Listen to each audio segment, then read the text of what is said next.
Welcome to our NCERT Class 10 Geography quiz on Chapter 6, Manufacturing Industries. In this quiz, you'll answer 280 one-liner questions designed to help you understand the critical role of manufacturing industries in India. We'll cover important topics such as the different types of industries in India, including textiles, iron and steel, and chemical industries.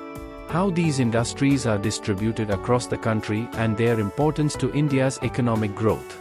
The challenges faced by these industries, like environmental pollution and the need for sustainable practices. The contribution of small-scale industries to India's overall development.